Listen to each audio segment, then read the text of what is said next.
I get it. I know what it's like. My father left my family when I was 2 years old, and I was raised by a single mom who had to work and who struggled at times to pay the bills and wasn't always able to give us the things that other kids had. There were times when I missed having a father in my life. There were times when I was lonely and I felt like I didn't fit in. So I wasn't always as focused as I should have been on school, and I did some things that I'm not proud of, and I got in more trouble than I should have. And my life could have easily taken a turn for the worse. But I was lucky. I got a lot of second chances, and I had the opportunity to go to college and law school and follow my dreams. My wife, our First Lady, Michelle Obama, she has a similar story. Neither of her parents had gone to college, and they didn't have a lot of money. But they worked hard, and she worked hard so that she could go to the best schools in this country. So some of you might not have those advantages. Maybe you don't have adults in your life who give you the support that you need. Maybe someone in your family has lost their job and there's not enough money to go around. Maybe you live in a neighborhood where you don't feel safe or have friends who are pressuring you to do things you know aren't right. But at the end of the day, the circumstances of your life, what you look like, where you come from, how much money you have, what you've got going on at home, none of that is an excuse for neglecting your homework or having a bad attitude in school. That's no excuse for talking back to your teacher or cutting class or dropping out of school. There is no excuse for not trying. Where you are right now doesn't have to determine where you'll end up. No one's written your destiny for you, because here in America, you write your own destiny. You make your own future. That's what young people like you are doing every day all across America. Young people like Jasmine Perez from Roma, Texas. Jasmine didn't speak English when she first started school. Neither of her parents had gone to college, but she worked hard, earned good grades, and got a scholarship to Brown University, is now in graduate school studying public health, on her way to becoming Dr. Jasmine Perez. I'm thinking about Andoni Schultz from Los Altos, California, who's fought brain cancer since he was 3.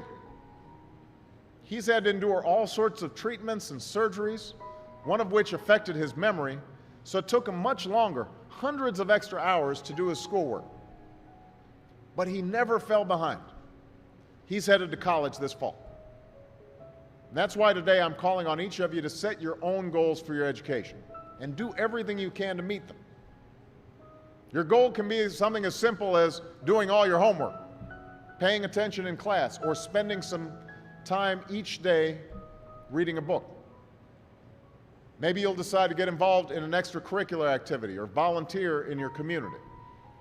Maybe you'll decide to stand up for kids who are being teased or bullied because of who they are or how they look.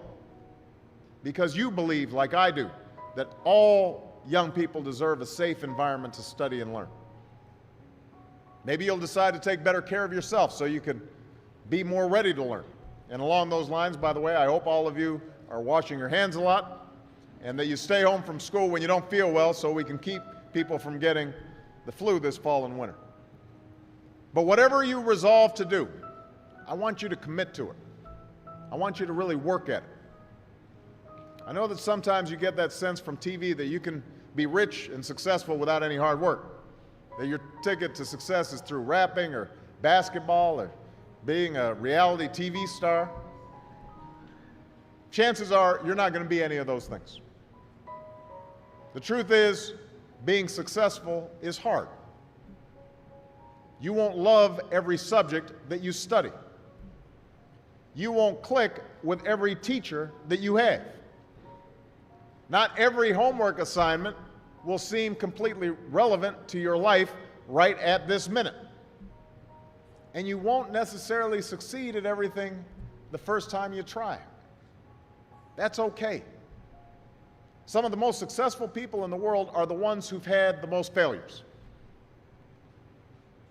J.K. Rowling, who wrote Harry Potter, her first Harry Potter book was rejected 12 times before it was finally published. Michael Jordan was cut from his high school basketball team. He lost hundreds of games and missed thousands of shots during his career. But he once said, "I have failed over and over and over again in my life, and that's why I succeed."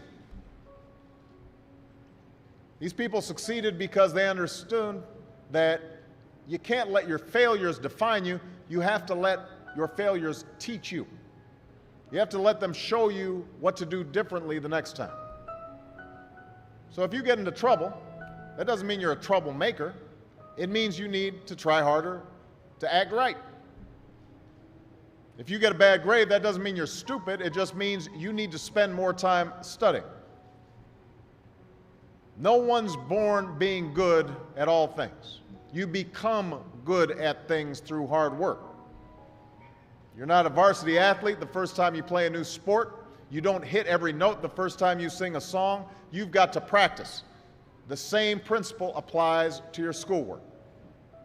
You might have to do a math problem a few times before you get it right. You might have to read something a few times before you understand it. You definitely have to do a few drafts of a paper before it's good enough to hand in. Don't be afraid to ask questions. Don't be afraid to ask for help when you need it. I do that every day. Asking for help isn't a sign of weakness, it's a sign of strength, because it shows you have the courage to admit when you don't know something, and that then allows you to learn something new. So find an adult that you trust, a parent, a grandparent, or a teacher, a coach, or a counselor, and ask them to help you stay on track to meet your goals. And even when you're struggling, even when you're discouraged, and you feel like other people have given up on you, don't ever give up on yourself. Because when you give up on yourself, you give up on your country. The story of America isn't about people who quit when things got tough. It's about people who kept going, who tried harder, who loved their country too much to do anything less than their best.